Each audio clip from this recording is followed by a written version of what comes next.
Thank you so much, Georgia, for joining us on our famous yellow couch. We have a few questions that we'd like to ask you. The first one being, we know you've taken up so many corporate labels over the years, but if someone were to ask you, describe who Georgia is, what would you say? I'm a very private person. This is probably the first time ever that I have agreed to speak about myself, so you must have done some great magic on me.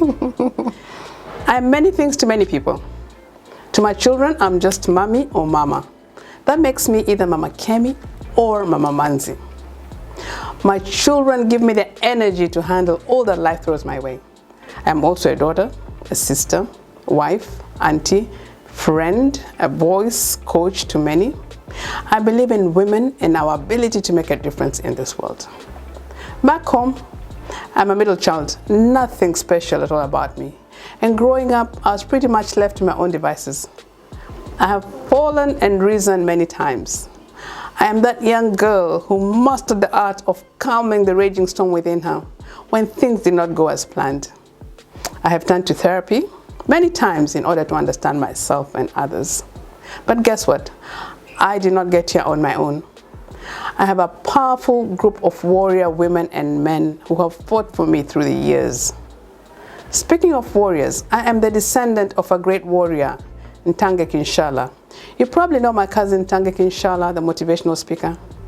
He is named for my great-grandfather, who was renowned for both his intelligence and bravery. Mzee Nshala fought men and lions alike. He was the right-hand man of Chief Kalemera of Kianja Kingdom. I'm not sure if you know where I'm going with this. But I too have been the right-hand person of many CEOs through the years.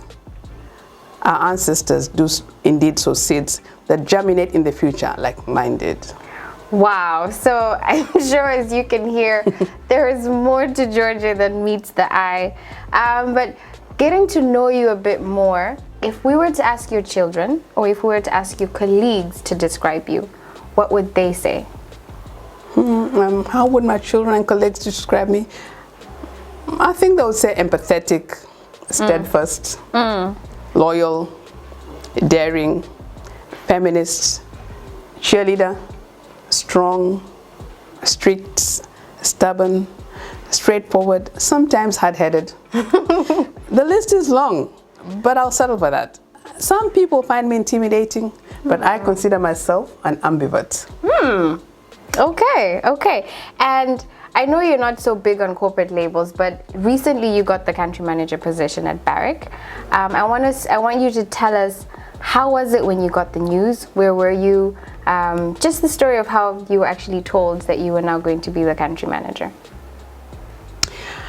Well, I'll tell you something I've never shared. So this opportunity came when I was actually trying to get back into the workplace. Okay.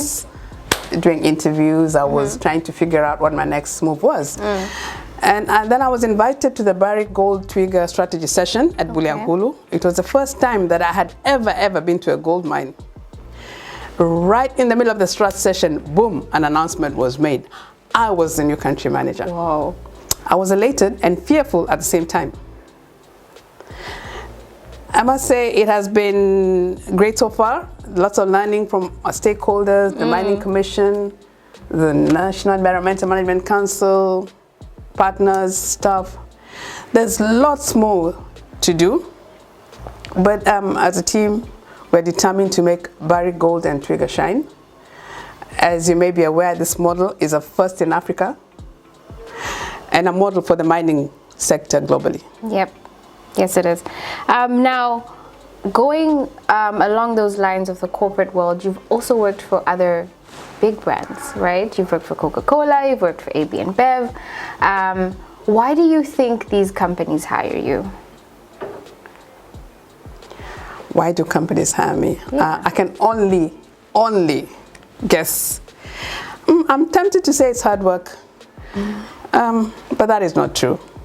I believe there are many people out there who work harder than I do or than I ever could.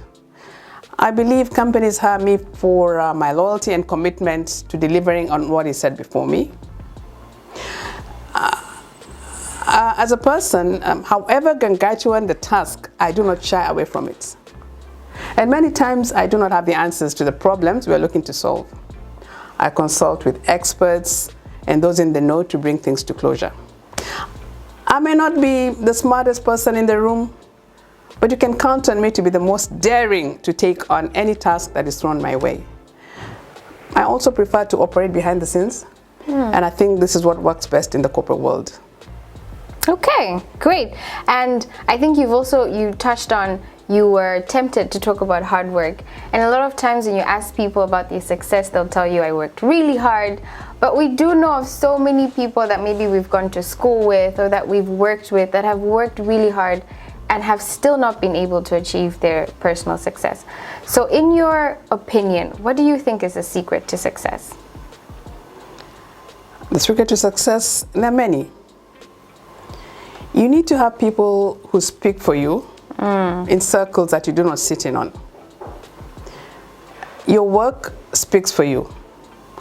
And you will definitely make an impression on everyone when you least expect it. So it doesn't matter whether you're cleaning the floor or looking to close a corporate deal. When you're tasked with unlocking or finding a solution to that corporate problem, both at home or at work, someone is always watching. Or maybe somebody's just learning from you. So whatever it is you're doing, do it well. Yeah. I know from my experience that most of the referrals that I have had have mostly come from people who have interacted with me in non-work environments. I would therefore say the secret to success is diligence and commitment to closing issues, as well as having somebody who always has your back. Yeah. Never underestimate the power of having somebody who's out there rooting for you. True. And along those same lines, like you're saying, you need to have someone in your corner. In your career, have you picked anyone, or have you had anyone that you've brought up the ladder, anyone that you've assisted or have spoken for in rooms that they might not have been in? You don't have to mention their name, but you can just tell us about that. I think, looking back, I have worked with a lot of people. Some of them are managing directors today. Some of them are senior managers. I think in each and every company I've worked for, and I challenge you to go and do the research. You will see these people. And sometimes it wasn't even consciously. It was just me saying, go back to school, grab this opportunity. Or in performance reviews, I've always said, hold on, what is the yardstick you're using to judge this person? Do you know what they're going through? It could be something going on in their private life. Can we look into that? Don't just make judgment about a person because you have the power to do so. You could be destroying a whole life. Whole career and as you know, it's not just your career, it's the people you depend on, your family, kids, and so forth. And in the corporate world, decisions are made like that. So what I try to do is to walk in people's shoes. Not all the time, but when I can, I try. Okay, so we've talked about success. Let's go on to the other side, failure. If you look back on your life, what would you pinpoint as your greatest failure, and how do you overcome the bumps that come every day? There are days you might wake up in the morning and you're like, I just want to stay in bed and just be, So how do you get over those bumps? And first of all, what's your greatest failure, and how do you get over those bumps? First, I'm human. Like everybody is human. So in the corporate world, in the workplace, we come to work and we think we're superhuman. We are not. The days I honestly pull the duvet over my head and I'm like, I'm not doing this. But I think of my children and I get up. And the days it's hard. Yeah. The days I don't have the strength to do it because I'm human and I need to be vulnerable. Speaking of failure, I have had many failures, through the years in my personal and professional life. I'll give you two professional ones. So when I was at TBL, which is subsidiary of AB InBev, we had an issue with tax in our distilleries, Tanzania distillery, TDL or Konyagi. And we kept presenting to government, that the tax was too high, and nobody was understanding what we were trying to put across, because the product we were pushing is a low market product, which needed a low tax. So for 2 years we did it. And then I realized we're not resonating with government. But when we changed the story and focused on grape farmers, and grape farmers were suffering and there was no market. So the tax went down from 3,315 shillings per liter. The TDL guys who are watching can correct me, to 450 shillings per liter today. Wow. So that was one in TDL. And with the beer part of the business, when I joined TBL, we had a proposition to government to build a new maltings plant. So maltings is a process where you take barley, which is a kind of wheat product, Okay. and transform it into malt. Malt is what makes beer. Okay. We had a plant in Moshi that was dilapidated and we needed to close it. The cost of producing the malt was way too high. It was cheaper to import it. Okay. And we kept going to the TIC, and then we realized that, again, the story was about farming. So in 2018, we changed our position and spoke about farmers and why we couldn't buy barley because we didn't have a maltings plant. But this year, government did include a new HS code in the beer sector. People talk about the price of beer going down. The price of beer hasn't gone down. There's a new category for locally malted beers, which is 620 shillings per liter. And guess what? There's not a single company in Tanzania that can benefit from it unless you build a maltings plant. Oh. Yeah, and that is why TBL talks about building a plant in Dodoma. So at the moment, nobody's going to benefit from it. It takes 2 years to build and to grow farmers. So those are the two corporate examples I really remember vividly, that the moment we changed our story, government reacted. The TBL decision was made this year. We've worked on it for 4 years. You know, the other failures, I feel areas where I have failed is there are times where in the corporate world you get caught up in your own space. At the end of the day, you're hired as an individual, you want to focus on you, and you forget the other people. I think there are instances where, if I look at the companies I've worked for, where I didn't speak up about some injustices, and I could have. I mean, I have a voice, I had an impact, so I've learned that my voice matters, and today I'm conscious that whenever I come across what I feel is an injustice, I will speak up. Sometimes it doesn't go down too well, but I will speak up. Because I've seen the impact of not speaking. I'm a voice, I will use my voice. And again, life was never meant to be perfect. No, it wasn't. I think for me, one of my failures initially was not allowing myself to be vulnerable. I have learned through the years that being vulnerable helps. It tells a better story to my children, to my colleagues. It shows them that, you know, I'm human. I fall, I fail, I rise. And I will fall many times, but I will rise many times. So failure in that context has also been a teacher for me. Okay, great. And speaking of you having a voice and you being a voice, there's a writer that said that the danger of single stories is that they lead to stereotypes. Have you ever faced a stereotype? Not as a woman, as a person, or maybe as a woman, maybe in the corporate world, maybe in your personal life, and what have you done to overcome these stereotypes? Like I said earlier on, I'm many things to many people. And if you look at the things that I'm to people, all those are stereotypes. Seriously. True. You know, I come to work, do you want me to be a mother at work? Do you want me to be a sister, a wife, an auntie? I mean, those are stereotypes. So, but what I do know is that people will tend to define you according to a particular interaction that they had with you. And you know, stereotypes are really about the other person. It's about the short-sightedness. Can you imagine if somebody were to judge me today based on how I behaved as a teenager? Would they really give me an opportunity? You know, so it's really about the other person.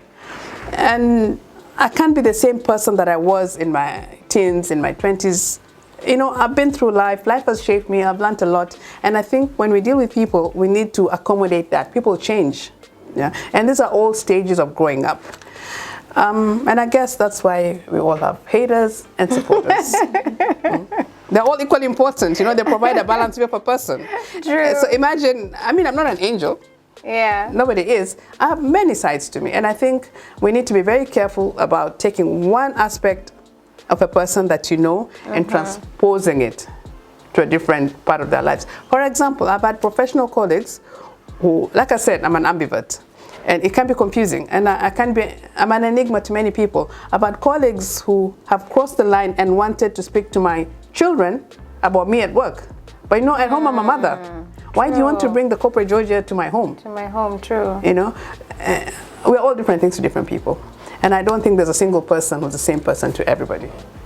So stereotypes are really about the other person and about his or her openness to how they want to see a person. Yeah. I think we should take a moment to shout out to all the haters out there. You know, hello. Haters are good. We see you. Okay. So the final question is: success it's personal, it's subjective. But what advice would you give to a young person right now who could be in the office, they could be in a village, they could be cleaning somewhere? What advice would you give them for them to be able to attain whatever success it is in their own right? I think the most important thing is to have a dream. Yeah. And a dream doesn't have to be, your dream is your dream. It doesn't have to be anybody else's dream. So you should never lose sight of your dream, whatever it is. Because success comes in many forms. It could be the big house, the great job, the car, the accolades, the credentials, the access. I mean, it's many things to many people. It could be, you know, the shamba being, giving you a greater yield. So there isn't a single definition of success. So we all need to define what success means to us. And we shouldn't define success through the lenses of other people. That is very This is where you get this issue of coping with the Joneses. Because when you go to bed alone. You go to bed with your own issues. So why the hell do you want to be like somebody else? True. You know, so success is personal. But for me, success is about making a difference in other people's lives. It's also about raising children who are compassionate. Are they though? Time will tell. Yeah. And in the same vein, as you work on defining what success is, we should not forget that failure is a good teacher. It is not negative. Failure in every sector of our lives is an opportunity to learn. Because sometimes it's probably the universe telling you that, you know, you're on a different tack.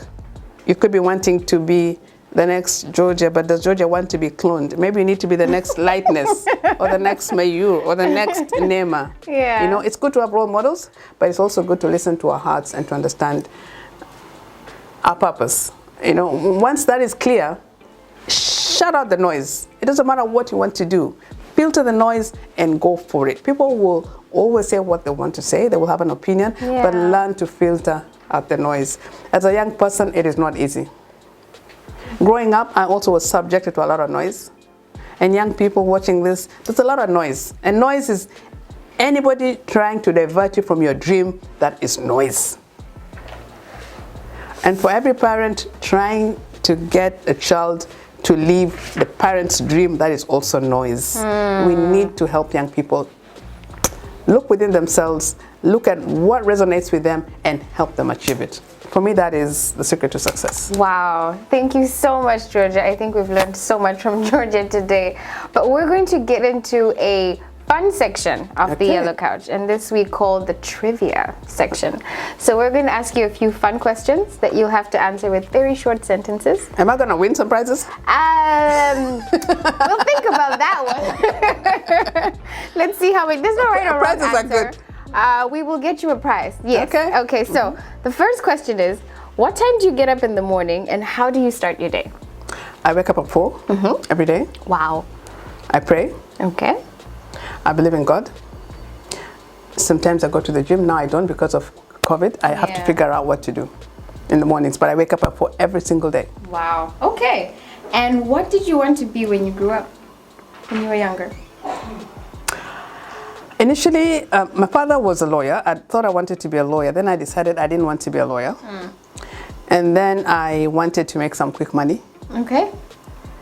And I felt journalism would do it. So I went to school. Then I feel maybe the course was too easy. I graduated with the first class. Then I realized it's not enough. I went back to school.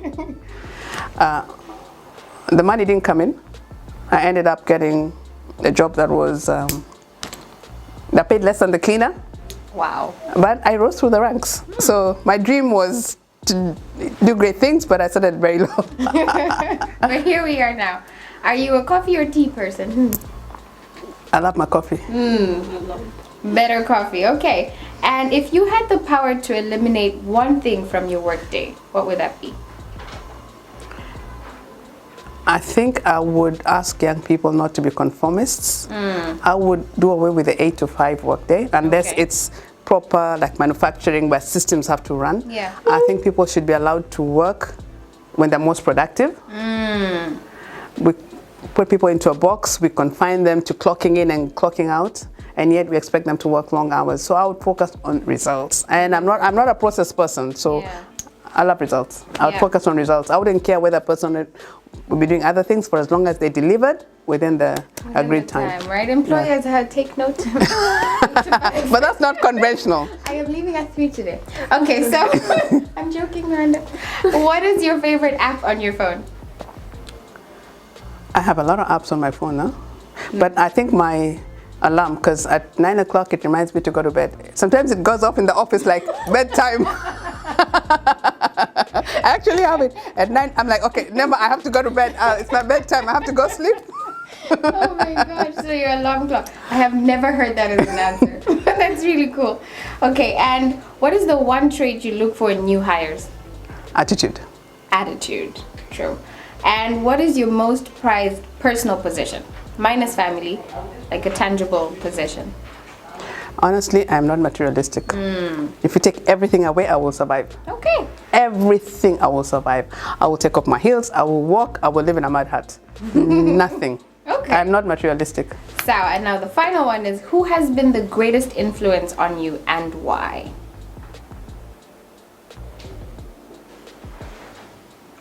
The thing is, I don't have a single person. There are many in terms of motivating me to be better. But in terms of actually staying the course, my children. I'm their mother. You know, it's like Mother Earth. We expect so much from her. I'm their mother. True. You know, we pray to God. We want Him to open up, but I'm their mother. It's my role to support them, whether I like what they do or not. It doesn't really matter. My role is to support them, even when I am totally in disagreement with some of their chosen paths, but my children. You have to support them. All right, thank you so much, Georgia, for your time. That's all the time we have for today. See you next time on the Yellow Couch. Bye. Thank you. Can I have my coffee now? Yes, you can. Oh, good.